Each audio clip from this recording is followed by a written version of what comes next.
What is good, everybody? What's good? What's good? This is your man Manny, and this is the Talking Sports with Manny YouTube channel.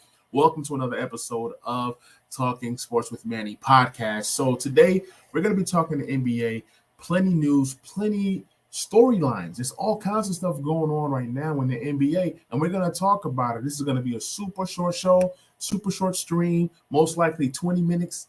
30 minutes max, but we're going to go ahead and get right into it. So let's go ahead and kick things off with the Cavs losing to the Knicks this past weekend. Well, this weekend.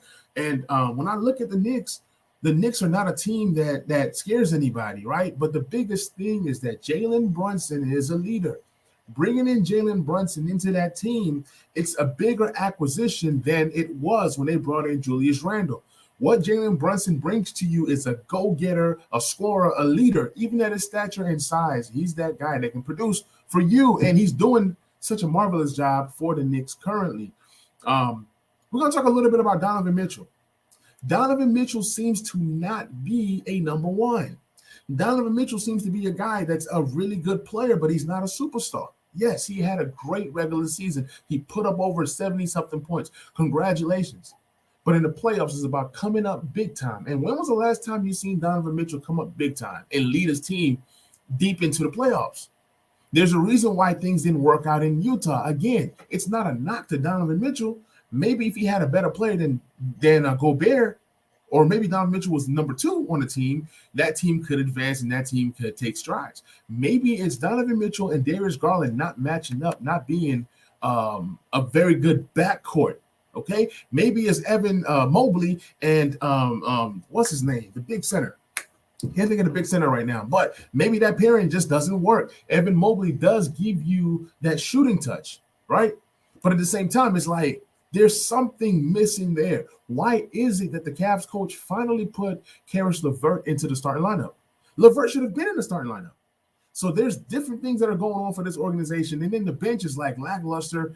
You let go of Kevin Love, who was really literally the leader of that team, the guy who kept that team together, the glue, the guy who has championship pedigree, and you let that guy go. And that's all of the reasons why the Cavs are currently losing and struggling right now in the playoffs. It's crazy that a guy like Kevin Love, a guy of his stature, a guy that have put up big numbers, a guy that have made big shots in the playoffs, is not on that Cavs team to kind of help that team get to that next level. I'm going to pull up a bracket, a playoff bracket. We're going to go through as many teams as we can on this super, super short video. For those of you guys that are going to be watching the video or listening to the podcast, let me know. Do you guys think that Donovan Mitchell is a number one? Do you guys think that Donovan Mitchell is a number two? Do you guys think that the Cavs need another guy who can come in, take over that team, and then Mitchell play that number two spot? Let me know what you guys think about Donovan Mitchell in the comment section for those that are going to be watching the replay or listening to the podcast as a replay. Got my guy, Timeout Sports. Appreciate you hopping in on the stream. He says, yeah, Love worked with them,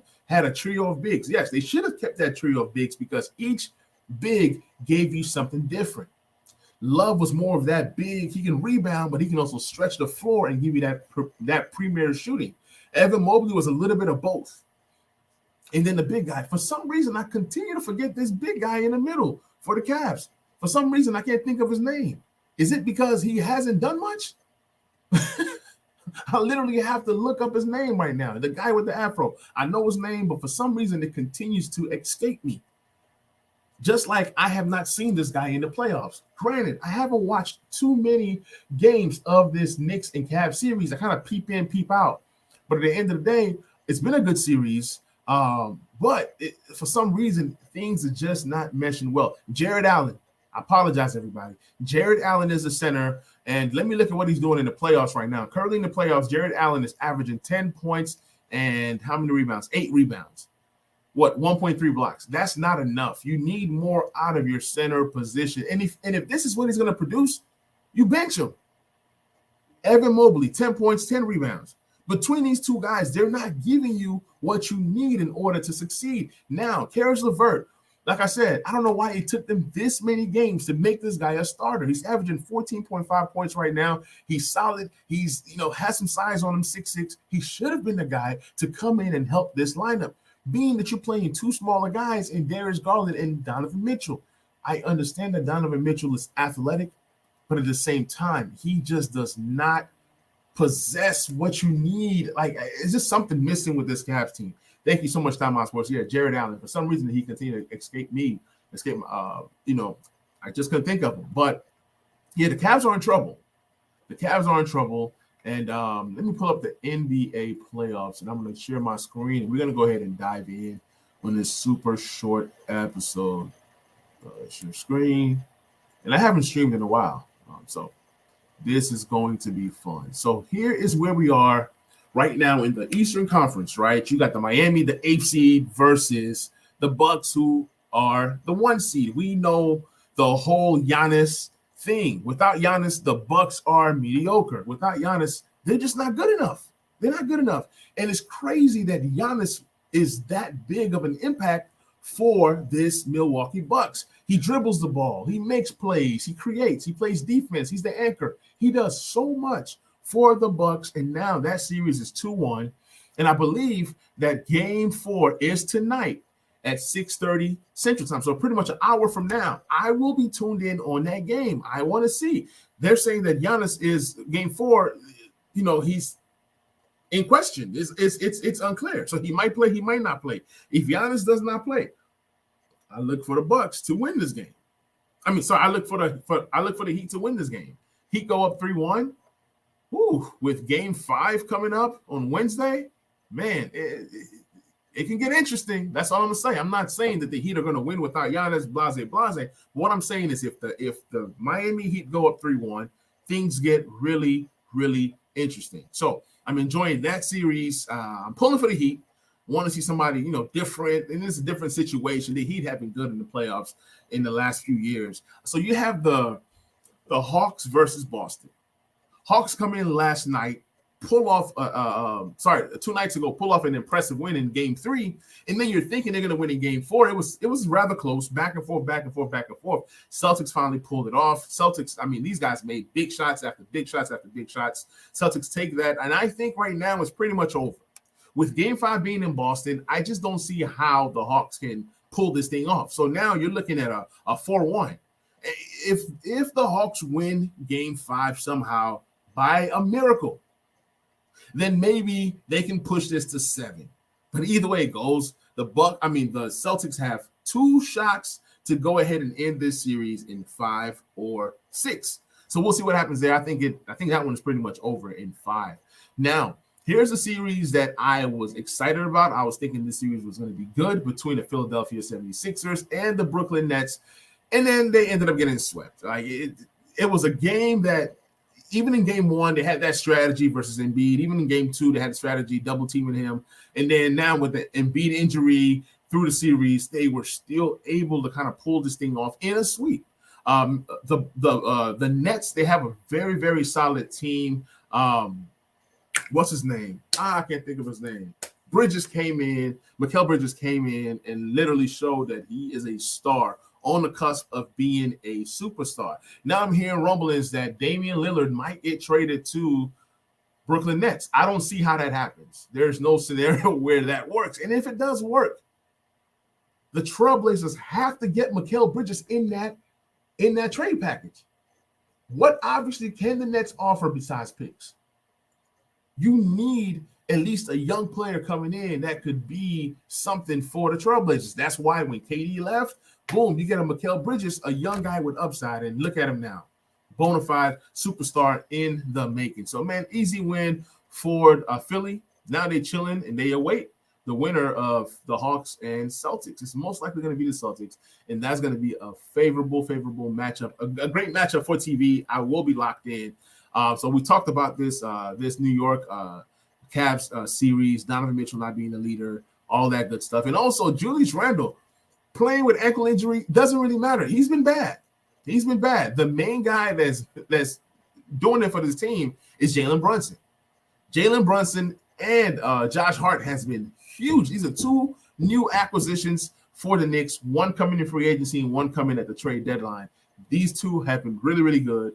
And, they have guys like Emmanuel Quickly and Obi Toppin, other guys on the bench that can come in and give them spurts here and there. But I do like Quickly a lot. I think he's really, really, really going to be a very good player. He's a guy who can come in, take over that two-guard spot. I would love to see him and Brunson together in the backcourt, even though Quickly is labeled as a point guard. I love his upside, and I love his scoring ability and what he's able to do defensively. He's going to continue to get better. We look at the Western Conference, and this series right here has been very disappointing. I was intrigued to see what the Minnesota Twin Towers were going to be able to do against Jokic.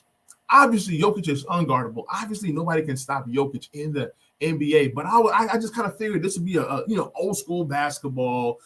These big guys battling inside, but then they want to go out there and shoot threes. But Jokic is just he's a beast, man. And with Game 5 in Denver, I think this series is over. But you never know. Anthony Edwards, he's a beast, and he did say that this is not over. Yeah, it's not over in 4, but it might be over in 5. I don't see the Nuggets. I don't see Minnesota making this pretty much any game or making this a game. I see these guys. Losing the guys that they lost was huge in McDaniels. He's a big part of what Minnesota does, but it might not have made much of a difference. Minnesota will need to retool. They need to really figure out, what are they doing? Is Mike Conley part of this group? You traded a bunch of picks for Rudy Gobert. It has not worked out. The Gobert and the Cat pairing is just not working out. So it'll be real interesting to see what they do in the offseason. But something definitely has to happen for this team. Maybe you trade one of these big guys and bring in a smaller guy. Anthony Edwards is great, right? But I don't know if him and these two bigs could work. That's all I'm saying. Or maybe you bring in some pieces that can come in and help your bench. Maybe like a Jordan Clarkson type guy. Who knows? So moving on along, this is the game of the night. The Los Angeles Lakers, my Los Angeles Lakers versus the Memphis Grizzlies. With a healthy John Morant or not healthy John Morant, it's been a good series. I called the Lakers like in 5 or 6, and it could happen. If the Lakers are able to pull out this game tonight and go up 3-1, it's a possibility that they end it in Memphis in Game 5. It'll be so amazing for them to end it in Memphis on Game 5. But if not, if all fails, you will get a Game 6 in LA. And the Lakers are tough in LA. But shout out to Rui Hachimura. He's a guy that Washington fans were mad at. They were saying that, hey, this guy is not a guy. He's not good. He's not this. He's not that. What this guy has done is he's averaging over 20 points a game for the Lakers. He's been the sole reason why the Lakers are up to this great start that they're in right now. We'll see what happens tonight. Can Rui Hachimura have a 4th great game? I think that guys like D'Angelo Russell has to step up. Austin Reeves has to step up tonight. A guy like Dennis Schroeder or even a Malik Beasley or Troy Brown, one of these other guys, Vanderbilt, somebody has to step up outside of LeBron, AD, and Rui Hachimura. Somebody else has to step up and then kind of give the Lakers the confidence like, hey, we are a deep team. We are a team that is pretty good. Now, on the opposite side, if the Grizzlies want to come in and win this game, you're going to need to get off to a good start. Not just John Morant. You know what you're going to get out of John Morant. You need guys like Bane to take his game to the next level. Jaren Jackson, Bane, and John Morant all have to be on their best game. If not, the Grizzlies have no chance. Losing the guys that they lost in the front court, including Steven Adams, that just does not help their chances with guarding guys like AD. Even LeBron in the post, he's a problem. Rui Hachimura in the post, he's a problem. So things are going well for the Lakers right now. We'll see if they can take a commanding 3-1 lead after tonight. And then depending on what happens tonight, if my Lakers do win, I might get on the Lakers podcast and talk Lakers. So we'll see what happens there. Golden State Warriors versus the Sacramento Kings. This has become my favorite series. Outside of the Lakers, you get those late night games. You also get these late night games with the Warriors in Sacramento. I will be glued to this game. Game 5 in Sacramento is so pivotal. Whoever that wins this game most likely wins the series. If the Warriors win this game in Game 5, they will for sure win Game 6 in Golden State. If Sacramento wins Game 5, Golden State may or may not win in Game 6, but one thing I'm for certain is that Game 7 in Sacramento is going to be tough, and these games have come down to the wire every single time. So I'm enjoying that series. It seems like neither team likes to play defense. It's lots of points, lots of shooting. Both teams are capable of making anywhere from 13 made threes to up until 20 made threes if they're on their game. As a Lakers fan, we play one of these two teams. I just want these two teams to go all the way to game 7, and I want my Lakers to close it out in game 5, so that way we're chilling, waiting for whoever. But if I had to pick a team that I want my Lakers to face, it'll be the Sacramento Kings. You cannot count out the champions in Golden State. I don't care what their problems have been. They're not the same team that they have been in the past. They are terrible on the road. But when Steph and Clay are on their game and Draymond brings the defense, they are a tough team. And they're not going to go out without a fight. If the Warriors make it to the next round and they're saying, oh, we don't have to play Memphis, we got to play the Lakers, it can get interesting. The good thing about these two teams is that it's still going to be in Cali. So you're going to have Lakers fans both at the Warriors home and the Kings home when those two teams match up, if those teams are to make it to that round. Now, here's a disappointing series. I expected so much more. Phoenix versus the Clippers, man. Shout out to not Kawhi Leonard.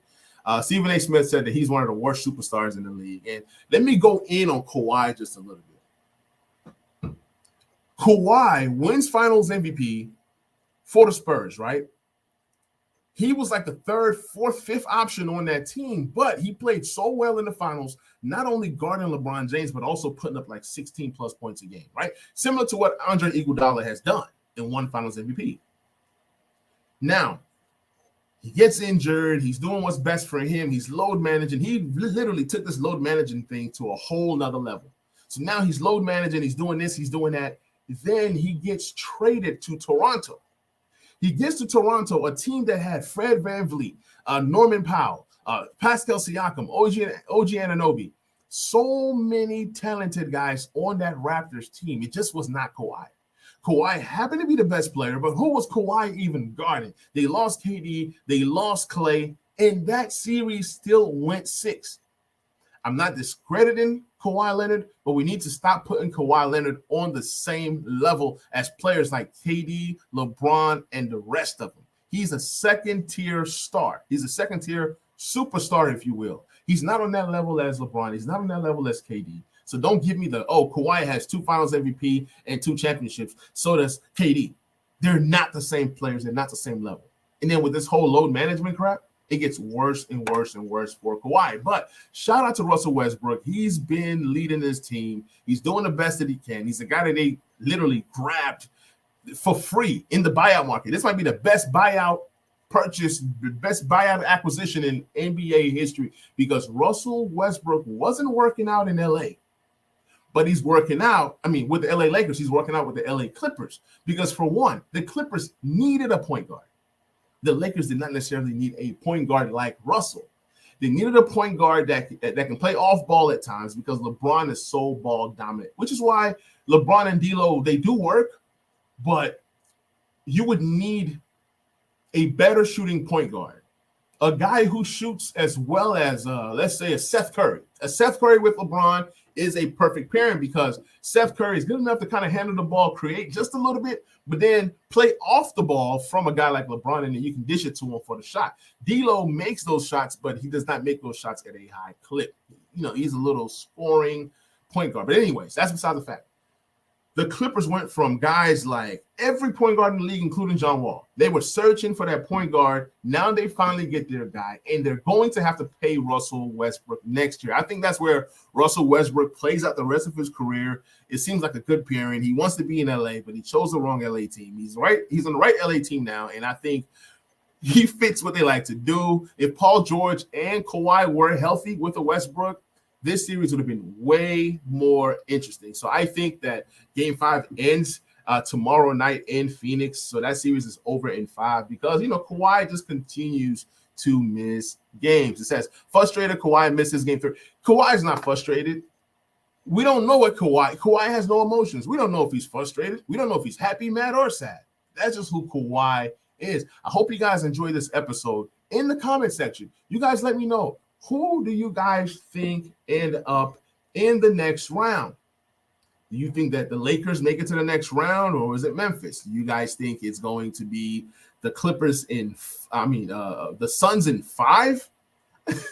or the Clippers in 7. Those are like pretty much the only two choices there, right? Is it going to be the Sacramento Kings in 6 or 7? Or is it going to be the Golden State Warriors in 6 or 7? Is it going to be the Lakers in 5, 6, or 7? Is it going to be Memphis in 6 or 7? So let me know what you guys think in the comment section. Let me know what you guys, who is you guys sleepers to make it to the NBA Finals. Once again, guys, this is the Talking Sports with Manny podcast. I am your host, and I will catch you guys on more episodes. Please be sure to subscribe to the YouTube channel. Please like, please subscribe, and please share. And also, if you're listening to the audio version or you want to listen to the audio version, go find me at Talking Sports with Manny on everywhere you get your podcast. Catch you guys soon. I'm out. Peace.